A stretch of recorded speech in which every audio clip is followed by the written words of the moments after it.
नमस्ते दोस्तों। आज हम शुरू करने वाले हैं कुछ इस तरह के बेसिक टिप्स जिसको आप अगर रेगुलर जो एवरीडे का आपका जो हेयर केयर रूटीन है उसमें अगर थोड़ा सा भी चेंजेस करेंगे तो फिर आप रेगुलर जैसे ऑयल मसाज कर रहे हैं या फिर शैम्पू वगैरह कर रहे हैं या कोई मास्क या सीरम, कोई भी ऑयल या फिर कुछ भी अगर हेयर पैक वगैरह इस्तेमाल कर रहे हैं उसको वो ज़्यादा इफ़ेक्टिव करता है, जिसकी वजह से आपकी हेयर ग्रोथ अगर रुक गई है या फिर आपको ये समझ में नहीं आ रहा है कि आप इतने सारे हेयर पैक हो या फिर मास्क हो या फिर ऑयलिंग वगैरह प्रॉपरली करने के बाद भी आपके हेयर इतने ग्रो क्यों नहीं हो पा रहे हैं, तो वो सारी चीज़ आपको पता चल सकता है कि आपके डिफेक्ट कहाँ पर है। वो सारे टिप्स मैं यहाँ पर आपको बताऊंगी जिसको आप वो सारे चेंजेस अगर करेंगे तो फिर आप कोई भी अगर हेयर केयर ट्रीटमेंट वगैरह कर रहे हैं होममेड में या फिर आप कोई भी ऑयलिंग वगैरह किस तरह से भी अगर नॉर्मल ऑयलिंग ही क्यों नहीं कर रहे हैं तो वो ज़्यादा इफ़ेक्टिव हो सकता है और आपके बाल बहुत ही अच्छी तरह से रीग्रो हो सकते हैं। तो चलिए शुरू करते हैं। पहला है ऑयलिंग। अगर आप हेयर ऑयलिंग हफ्ते में 2 से 3 बार कर रहे हैं तो उसको जब भी आप कोई भी ऑयल अगर कर रहे हैं तो उसको अच्छी तरह से गर्म कर लीजिए और उतना गर्म कीजिए जितना कि आपका हाथ सह सके। और कटोरी में वो गर्म होने के बाद उसको कभी भी हाथ से लेकर अपने स्काल्प पर मत लगाइए। इससे क्या होगा कि आपके हाथ में ऑयल आते वक्त वो ठंडा हो जाएगा, तो स्काल्प में जब तक आप लगाएंगे तो फिर वो ठंडा ठंडा आपको लगेगा। जैसे ही आपका हाथ संभाल सके उतना ही गर्म लीजिए और एक चम्मच की मदद से डायरेक्ट उसको लेकर आपके स्काल्प पर डालिए और फिर उसको मसाज करना शुरू कीजिए। पहले डालिए और हल्का सा मसाज कीजिए, फिर और एक हेयर लाइन आप खोल दीजिए, फिर चम्मच में डालिए और फिर उसको मसाज कीजिए, फिर फटांग से ऐसे ऐसे करके पूरा स्काल्प में आपके जितने भी हेयर लाइन से वो सारे ओपन करते जाइए और चम्मच से डाल के पहले उसको लगा दीजिए और फिर उसके बाद आप मसाज करना शुरू कीजिए। इससे क्या होगा कि आपके जो तेल जब गर्म होगा तभी आपके पूरे स्काल्प में लग जाएगा और उसके बाद जब आप मसाज करें, बहुत सारे लोग हैं जब हेयर को मसाज करते हैं तो हम इस तरह से मसाज करते हैं। तो मसाज करने का सही तरीका एक्चुअली इसको आगे पीछे की तरफ आपको करना है इस तरह से, और ये प्रोसीजर आपके यहाँ पर जो टिप है उससे होना चाहिए और ये थोड़ा सा हल्का सा आपको प्रेस करके करना है ताकि वो आपका जो बाल है उसके ऊपर जो स्कैल्प जो है वो हल्का सा आपको गरम लगे, जिससे आपको पता चलेगा कि ये आपके हेयर स्कैल्प को स्टिमुलेट करता है कि आपके हेयर फॉलिकल वहाँ से हेयर रीग्रो करे। तो आपको ये जो करना है इस तरह से नहीं, पूरा जोर से इस तरह से करना है ताकि उस जगह पर आपको हल्का सा गर्माहट आपको लगे। इस तरह से आपको पूरे हेयर लाइन पर धीरे धीरे धीरे धीरे इसको करते जाना है। कहीं पर भी आप कर रहे हो तो इसको इस तरह से करना है आपको, आगे पीछे। और जब आप पीछे की तरफ आपको जैसे करना है तो वो चीज़ भी आपका इस तरह से होना चाहिए, ऊपर नीचे। ये हेयर लाइन खोल के ये ऊपर नीचे होना चाहिए। और जब पूरे स्काल्प पर मसाज करते हैं उसके बाद आपको पूरे हेयर को नीचे की तरफ से इस तरह से नीचे की तरफ लेकर हल्का सा उसको लगा देना है। उससे क्या होगा कि आपके बाल जो है पूरा स्काल्प से लेकर टिप तक पूरी तरह से ऑयल कवर अप हो जाएगा। स्काल्प अच्छी तरह से मसाज होने की वजह से वहाँ पर आपके जो हेयर फॉलिकल है वो स्टिमुलेट हो जाते हैं, उसको वहाँ पर हेयर रीग्रो करने के लिए स्टिमुलेट करता है। और नीचे की तरफ उसको आराम से लगाना है क्योंकि नीचे की तरफ हमारे हेयर रीग्रो नहीं होते हैं, बस उसको हम ऑयल इसलिए करते हैं ताकि बाल को कोट हो सके। आपके अगर ब्रेकेज की परेशानी है या फिर आपको बहुत ज़्यादा फ्रीजी हेयर है, ड्राई हेयर है, तो उससे परेशानी से आपको वो छुटकारा देता है। जब भी आप बाल को धोए साफ करके तभी आप हमेशा ठंडा पानी का इस्तेमाल करें। अगर बहुत सर्दी की जगह है तो फिर हल्का गुनगुना लीजिए, मगर गर्म पानी का इस्तेमाल बिल्कुल मत कीजिए। उससे क्या होगा कि आपके बालों के ऊपर जो उसका जो नेचुरल ऑयल जो होता है वो निकल जाता है और आपका बाल बहुत ज़्यादा ड्राई और उसका टेक्सचर बहुत ही ज़्यादा रूखा लगता है। तो आप कभी भी गर्म पानी का इस्तेमाल मत कीजिए और उससे आपके बाल भी। ऑयल मसाजिंग आपको हफ्ते में मिनिमम 2 बार तो करना ही करना है।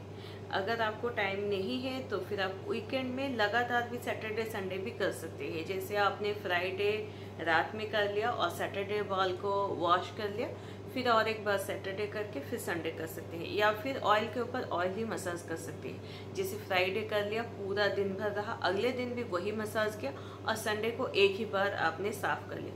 मगर मिनिमम आपको 2 बार करना है। अगर आपको गैप देकर करना है तो भी आप कर सकते हैं। जैसे मंडे कर लिया, 3-4 दिन का गैप दे दिया, फिर फ्राइडे सैटरडे कर लिया, वैसे भी आप कर सकते हैं। मगर मिनिमम आपको 2 बार ये मसाज करना है। और जब भी आप ऑयल को मसाज करें उसका कंसिस्टेंसी ऐसा होना चाहिए जैसे कि ड्रिपिंग कंसिस्टेंसी है। अगर आपके बाल बहुत ज़्यादा ड्राई हो रहे हैं, अगर नेचुरली ऑयल है तो आप नॉर्मल मसाज कर रहे हैं, अगर बहुत ज़्यादा ड्राई हेयर है तो फिर आप उसको इस तरह से मसाज कीजिए ताकि आपके बालों में लगे कि मतलब एकदम से चिपक के जैसे है वो बाल, और पूरा तेल जैसे पूरा अच्छी तरह से ऊपर से नीचे तक एकदम चिपक गया है। और उस तरह का जब हो जाए तो आपको एक नॉन कॉटन का कपड़ा, जैसे ये मेरा एक मैक्सी का कपड़ा है, आपका कोई भी वैसे रिजेक्टेड कपड़ा हो तो उसको इस तरह से फोल्ड कर लीजिए, ये जैसे मैंने कर लिया है,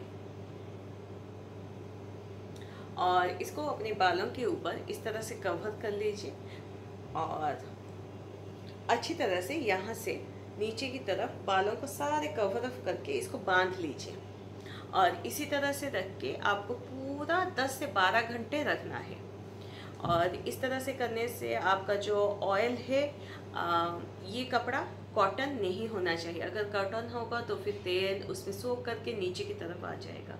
नॉन कॉटन होना चाहिए, जैसे कि ये थोड़ा सा मिला हुआ है कपड़ा, तो इससे क्या होगा कि ऑयल जो है वो अंदर ही रहेगा, आपके तकिए वगैरह सोफे इन सब में सोख नहीं होगा, तो वो बालों के अंदर ही पूरा रात रहेगा। और कपड़ा है उसको प्रिवेंट करने के लिए कि वो बाहर आ ना सके, और वो अंदर ही पूरी ओवरनाइट रहना चाहिए। दूसरा चीज़, जैसे आप रात में एसी वगैरह या फिर पंखा चलाते हो तो उससे बहुत सारे लोगों को तेल लगाने के बाद सर्दी होने की परेशानी होती है। जैसे हम बहुत ज़्यादा तेल गर्म करके लगाते हैं, फिर उसके बाद पंखे में सोते हैं तो सर्दी हो जाता है। तो ये भी आपको उससे प्रोटेक्ट करता है कि आपको सर्दी नहीं होगा। तो इसलिए आप इस तरह से इसको कवर कर लीजिए और दूसरे दिन अगले दिन सुबह बाल को साफ कर लीजिए। इस तरह से आप बालों को अच्छी तरह से प्रिवेंट करके रख सकते हैं।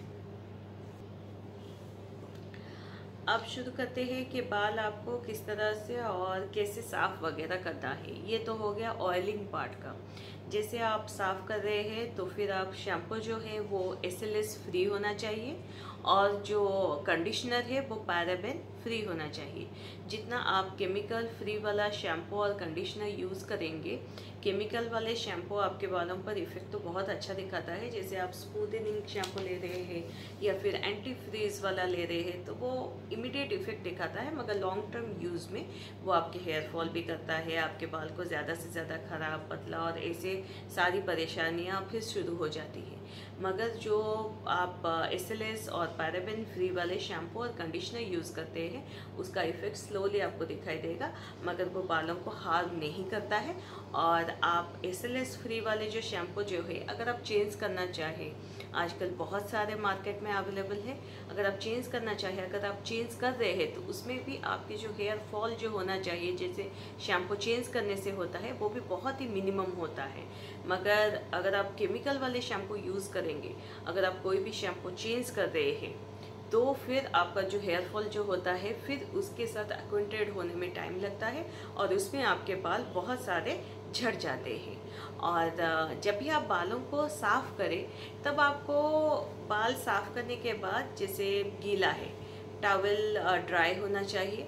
आपने बालों को धो लिया अच्छे से, एकदम से गीला है तो आप एक कपड़ा लीजिए और टॉवल जैसे हो गया, बस इस तरह से करके निचोड़ के निकाल लीजिए। तो उसमें क्या होगा, जो एक्स्ट्रा जो वाटर जो है वो निकल जाएगा। हाथ से उसको अच्छी तरह से निचोड़ लीजिए। फिर उसके बाद आप कंडीशनर लीजिए और कंडीशनर लेने के बाद उसको हाफ लेंथ से अच्छी तरह से आप बालों पर उसको अप्लाई कीजिए। और अप्लाई करने के लिए बाद जितना आपके पास बच जाएगा उसको आप ऊपर की तरफ फिर लगा दीजिए और 2 से 3 मिनट रखने के बाद उसको धो लीजिए। इससे ये होता है कि जो कंडीशनर का जो एक्चुअल जो काम होता है, आपने जिस पर्पज़ के लिए कंडीशनर लिया है, आपने एंटी फ्रीज वाला लिया है, ड्राइनेस को कम करने के लिए लिया है, ऑयलनेस, आपके बाल अगर ज़्यादा ऑयल सिक्रेट कर रहा है तो ऑयल को अगर आप कम करने के लिए आपने लिया है, स्मूथनेस के लिए लिया है या फिर शाइन हेयर के लिए लिया है, जिसके लिए भी लिया है उसका इफ़ेक्ट वही चीज़ के लिए दिखाएगा। मगर अगर आप बाल को धोएंगे और वैसे ही गीले बालों पर हम जैसे कंडीशनर लगाते हैं और फिर उसके बाद धो लेते हैं तो उसका इफ़ेक्ट इतना नहीं रहता है। आप उसको टॉवल ड्राई कर लीजिए, टॉवल में एक बार उसको रैप कर लीजिए, एक्स्ट्रा पानी निकल जाए, फिर उसके बाद उसको लगाकर फिर धोइए, तो उसका इफेक्ट बहुत ज़्यादा रहता है। और जिसके पर्पज़ के लिए होता है वो कंडीशनर, उसका वो इफ़ेक्ट दिखा सकता है। मगर अगर आपके बाल बहुत ज़्यादा ड्राई है और आप कंडीशनर इस्तेमाल करते हैं मगर आपके बाल बिल्कुल भी ड्राइनेस या फिर फ्रिजीनेस जाता ही नहीं है, तो उस केसेस में आप हेयर मास्क का इस्तेमाल कीजिए। हेयर मास्क इसी के लिए ही होते हैं। हेयर मास्क आप कंडीशनर के बदले इस्तेमाल करना है आपको। जैसे अभी मेरे बाल साफ़ है, उस तरह का अगर बाल है, या फिर आप शैम्पू कर रहे हैं तो शैम्पू करने के बाद आपने गीले बालों को टॉवल से रैप कर दिया, टॉवल ड्राई हो गया और उसके बाद आपने पूरा टिप से लेकर पूरे अच्छी तरह से आप मास्क को लगाइए। फिर मास्क को हल्का सा हाथ से इस तरह से पूरे मास्क को आपके पूरे स्कैल्प पर अच्छी तरह से स्प्रेड आउट कर लीजिए। आप इसके लिए कोई ब्रॉड टूथ वाला इस तरह का या फिर इससे भी मोटा वाला कंघी का इस्तेमाल भी कर सकते हैं, जिससे आप फिर अच्छी तरह से इसको इस तरह से कंघी कर लीजिए ताकि आपके बालों में वो इवनली स्प्रेड आउट हो जाए। और इसको फिर 3 से 5 मिनट तक रखने के बाद आप उसको फिर बालों को धो लीजिए। आपके बाल बहुत सी ज़्यादा स्मूथ हो जाएंगे और जो ड्राइनेस की जो परेशानी है वो कम हो जाएगा। जैसे बाल मेरे अभी ड्राई है, अगर मैं चाह रही हूँ कि मैं मास्क लगाऊं तो फिर कोई स्प्रेयर वाला बॉटल का इस्तेमाल कीजिए या फिर पानी को अच्छी तरह से हाथ में लेकर गीला कर करके नीचे की तरफ लगा कर फिर स्काल्प की तरफ लेकर आइए। इस तरह से आपके बाल गीला हो गया। फिर उसके बाद आप मास्क को अप्लाई कीजिए, पूरा आपके रूट से लेकर टिप तक अप्लाई कीजिए। अप्लाई करने के बाद नीचे से अच्छे से उसको इस तरह से उंगलियों से सेपरेट करके इस तरह से अप्लाई कीजिए ताकि एक एक बालों पर वो लग सके इस तरह से। और आपका जो टिप है उसको इस तरह से हल्का हल्का मसाज करते हुए लेते जाइए ताकि वो आपके स्कैल्प पर जो बाल है उसमें भी लग सके और बाल पूरा ऊपर से लेकर नीचे तक अच्छी तरह से पूरा स्मूथनेस आ सके। और इसको 5 से 10 मिनट तक रख के फिर उसके बाद आप बालों को धो लीजिए। इससे आपके बालों की जो ड्राइनेस की परेशानी है वो बिल्कुल ही निकल जाएगी। दूसरा, जब भी आप कंघी का इस्तेमाल करें तो प्लास्टिक वाले कंघी का इस्तेमाल बिल्कुल मत कीजिए। इसमें एक चार्ज निकलता है जो कि आपके बालों को तोड़ देता है, बीच में से हो या फिर पूरा स्काल्प से ही हो निकाल देता है। तो आप वुडन का कीजिए या फिर आजकल बोर ब्रिसल्स आते हैं वो वाला भी आप इस्तेमाल कर सकते हैं, या फिर इस तरह से भी आता है, ये भी अच्छा वाला है। तो इस तरह का कंघी आप इस्तेमाल कीजिए जो कि प्लास्टिक वाला ना हो। ये आपके बालों को स्मूथली लेता है और बाल आपके बिल्कुल भी नहीं झड़ते हैं इस तरह से।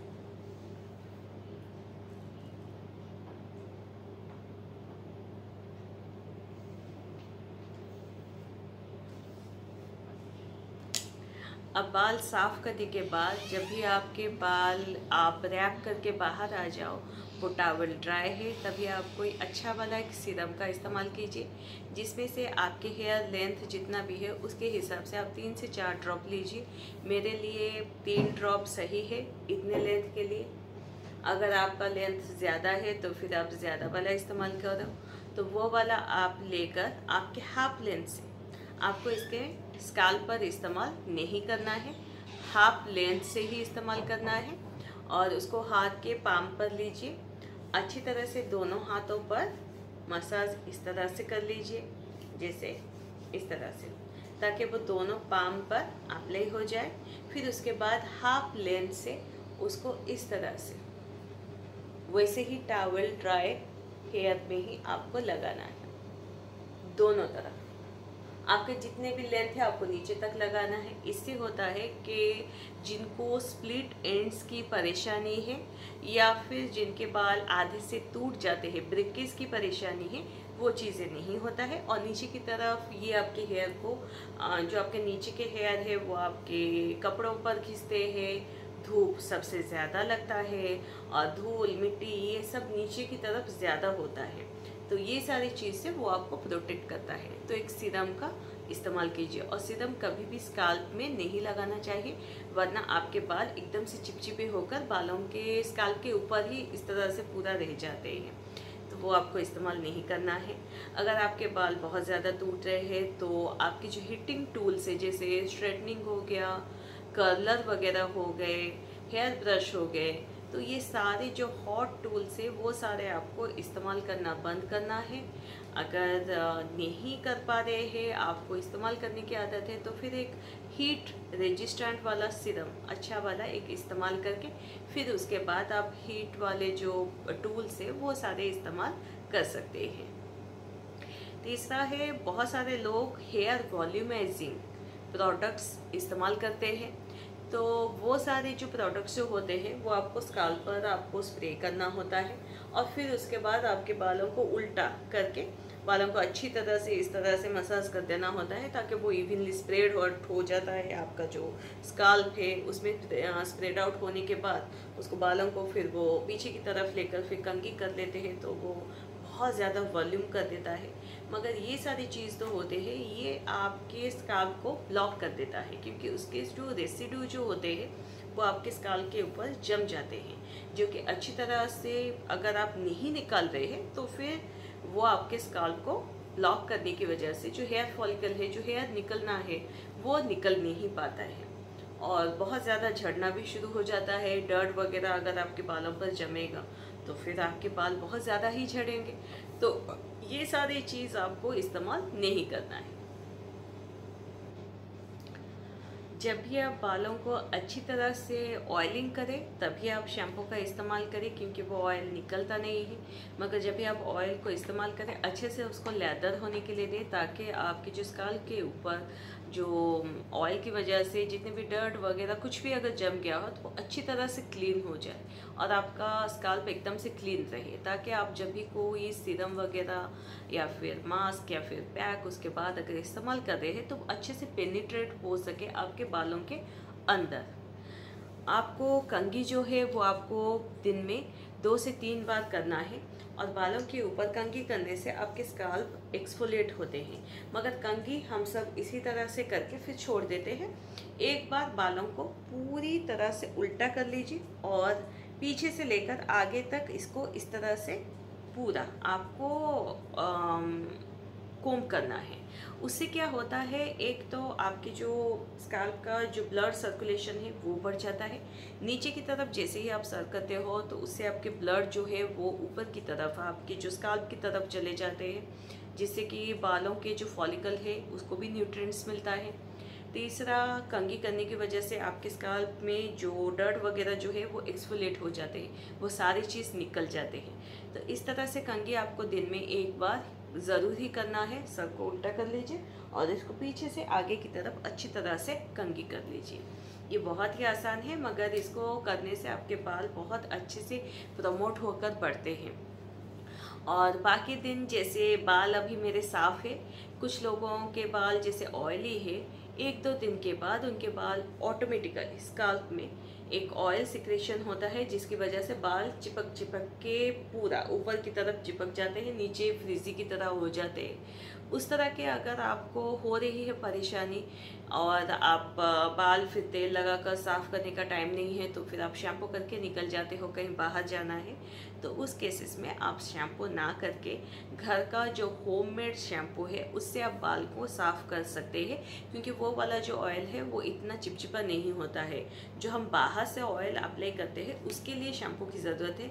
नॉर्मली जो सीक्रेट होता है उसको आप होममेड जो शैम्पू है उससे अगर आप बालों को धोएंगे तो वो नेचुरल उसका जो हेयर का जो ऑयल है वो आपके बालों में रहेगा, मगर चिपचिपापन वो निकल जाएगा और आपके बाल हेल्दी भी रहेंगे, क्योंकि जो नेचुरल शैम्पू है उसको जैसे ही आप डालोगे वो स्काल्प के अंदर कुछ हद तक पेनिट्रेट भी होता है, सीप करके अंदर तक जाता है, तो उसकी वजह से आपके बालों में अच्छा सा एक ग्रोथ वगैरह भी आता है।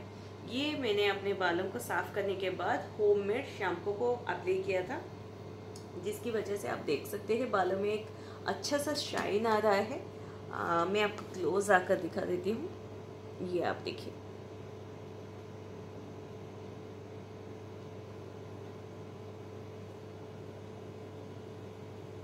और ये एकदम से जैसे आप शैम्पू वगैरह इस्तेमाल करते हो, जैसे वो एकदम से पूरा ड्राई हो जाता है और फुले फुले से रहते हैं। नेचुरल होममेड शैम्पू उस तरह से नहीं रहते हैं, मगर हेयर का जो नेचुरल ऑयल है वो मेंटेन करता है और ईच स्ट्रैंड आपको अच्छे से एकदम से ड्राई और पतले नहीं लगेंगे, जैसे कि अभी कंघी करूँ तो निकल जाएंगे, वैसे नहीं होते हैं। और हल्का सा उसमें एक थिकनेस आ जाता है हेयर में, और जो नेचुरली जितना ड्राई होना चाहिए उतना नहीं होता है, क्योंकि उसको ऑयलनेस रहने की वजह से। मगर ये बालों के लिए बहुत ही अच्छा है, हेल्दी है, और जिसको आप हफ्ते में 1-2 बार बालों में इस तरह से धोने के लिए इस्तेमाल कर सकते हैं। इस तरह से आप शैम्पू को अवॉइड कर सकते हैं। नेचुरल शैम्पू वैसे तो आप SLS फ्री वाले इस्तेमाल करते हैं, फिर भी उसमें थोड़ा सा केमिकल तो होता ही है, क्योंकि उसमें वो लेदर लाने के लिए। मगर जो नेचुरल जो ऑयल जो सीक्रेट होता है, अगर उसको आप नेचुरल होममेड शैम्पू से धोकर अगर क्लीन कर सकते हैं, तो फिर क्यों आप कोई भी शैम्पू का इस्तेमाल करें बाज़ार से ख़रीद के उसको क्लीन करने के लिए। सिर्फ अगर ऑयलिंग करते हैं उसके लिए ही शैम्पू इस्तेमाल कीजिए। जितना हो सके शैम्पू को अवॉइड कीजिए।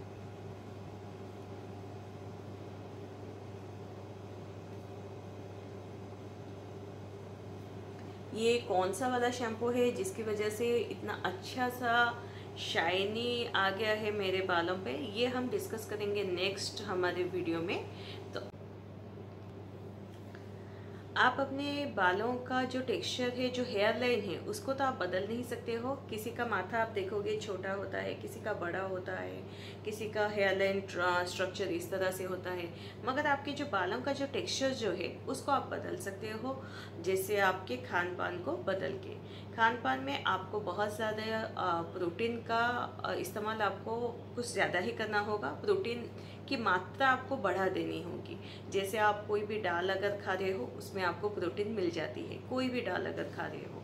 सोयाबीन अगर खा रहे हो तो उसमें भी मिल जाते हैं, सोया चंक्स खा रहे हो उसमें भी मिल जाते हैं। और अंडा भी आप खाइए, अंडे में हाई प्रोटीन होता है। मगर आपको ओवर वेट की अगर परेशानी है तो फिर आप अंडे का जो केसर जो होता है उसको अवॉइड करके सफ़ेद वाला जो पार्ट है उसको आप खा सकते हो, उससे आपको हाई प्रोटीन मिल जाता है। और दूसरा चीज़, आपको उससे फैट भी नहीं होता है। केसर वाला आप उसको अलग करके अगले दिन अपने बालों के कोई भी पैक और मास्क के ऊपर, या फिर सिंपली उसमें लेमन और दही डाल के बालों के ऊपर भी अप्लाई कर सकते हैं। तो इस तरह से अंडा भी खाइए और ग्रीन वेजिटेबल्स खाइए, और जो नट्स थे उसको खाइए, और एवोकाडो इसको। और अगर आप मछली जैसे डीप फिश होते हैं, सी के डीप सी के जो फिश होते हैं उसमें बहुत सारा ओमेगा 3 होता है, जैसे सल्मन फिश में होता है, वो सारे फिश आप खा सकते हो, उसमें आपको ओमेगा 3 मिल जाता है। अगर आप शाकाहारी है तो फिर आप एवोकाडो और नट्स खाइए, उसमें भी आपको मिल जाएगा। और फ्लैक्स सीड जो होता है उसमें आपको मिल जाता है ओमेगा 3। अगर आप नॉनवेज नहीं खाते हो तो फिर आप वेजिटेरियन में फ्लैक्स सीड्स खा सकते हो। और साथ ही साथ जो कॉड लिवर ऑयल या फिर ओमेगा 3 वाला जो फिश ऑयल होता है उसको आप ऐड कर दीजिए एज सप्लीमेंट। उसको आपको रात के टाइम में या फिर सुबह के टाइम में एक टैबलेट उसमें खाना होता है। वो एक कैप्सूल की तरह एक आता है, उसमें ऑयल होता है फिश का, वो आप एक ले सकते हो। वो आपके स्किन के लिए भी बहुत अच्छा होता है और दूसरा आपका जो हेयर है उसके लिए भी बहुत अच्छा होता है। हेयर का जो स्ट्रक्चर है उससे बहुत ज़्यादा फ़र्क पड़ता है और स्किन आपका बहुत ज़्यादा हाइड्रेटेड लगता है, तो आप उसको स्किन के लिए भी इस्तेमाल कर सकते हो।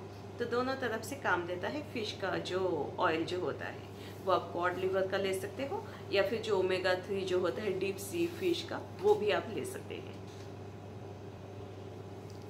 दूध वगैरह भी आप पिया कीजिए, दूध में भी बहुत ज़्यादा प्रोटीन होता है, कैल्शियम भी होता है, मगर प्रोटीन आपके बालों के लिए बहुत ज़्यादा ज़रूरत होता है। दूसरा, आपका जो बाल है वो नीचे की तरफ से हर 1-2 महीने में हल्का सा आधा इंच क्यों ना हो उसको काट लिया कीजिए, ताकि आपके हेयर का लेंथ वो बढ़ता रहे। और सबसे जो आखिरी चीज़ है वो है आपको एक्सरसाइज करना पड़ता है। एक्सरसाइज करने से आपको ऑक्सीजन की मात्रा सबसे ज़्यादा ज़रूरत होता है, क्योंकि जब आप हाँफते हो तो बहुत ज़्यादा ऑक्सीजन लेते हो, और ऑक्सीजन जो होता है उसको जो हीमोग्लोबिन जो कैरी करता है, जो खून में होता है, वो आपके जैसे ही स्किन में और बालों में पहुंचता है वो आपके न्यू सेल्स को रीजनरेट करता है। अगर आपके स्किन में पहुंचता है तो स्किन में ग्लो आता है, और वो बालों में जब जाता है तो हेयर फॉलिकल्स न्यू क्रिएट करता है, तो आपके बालों में रीग्रोथ होता है। तो इस तरह से आपको एक्सरसाइजेस करना है। एक्सरसाइजेस के लिए मैंने एक पहले वीडियो बनाया था जो कि हेयर के लिए ही था। उसमें ऐसा था कि आप जैसे आपका हार्ट बीट करता है तो उसका जो पंप होता है, उसका जो ब्लड निकलता है तो आपके हाथों वाथों और पैर वगैरह चारों तरफ जाता है, मगर ऊपर की तरफ पंप होकर यहाँ तक नहीं पहुँच पाता है। तो इसलिए बहुत लोगों को इस तरफ से बहुत ज़्यादा बर्डनेस होता है। तो वो सारे जो एक्सरसाइजेस थे वो आपको डाउन होकर करना होता था, जिसकी वजह से आपके हार्ट का जो ब्लड जो है वो आपके ऊपर की तरफ जा सके।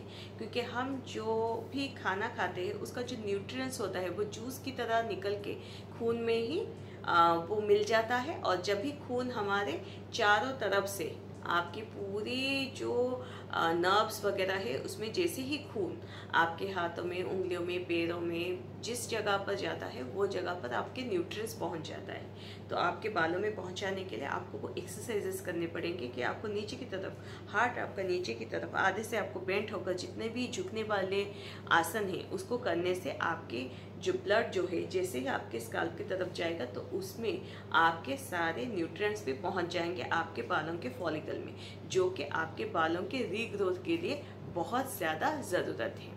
तो इस तरह से ये सारे टिप्स हो गए। इसको अगर आप फॉलो कर रहे हैं तो फिर आपकी जो छोटी छोटी चीज़ आप बालों के लिए कर रहे हो और आपको लग रहा है इतना करने के बाद भी मेरे हेयर क्यों नहीं ग्रो कर रहे हैं, तो आप उसमें ये सारे सुधार देख लीजिए, कहीं यहीं पर तो आपकी चूक नहीं हो रही है।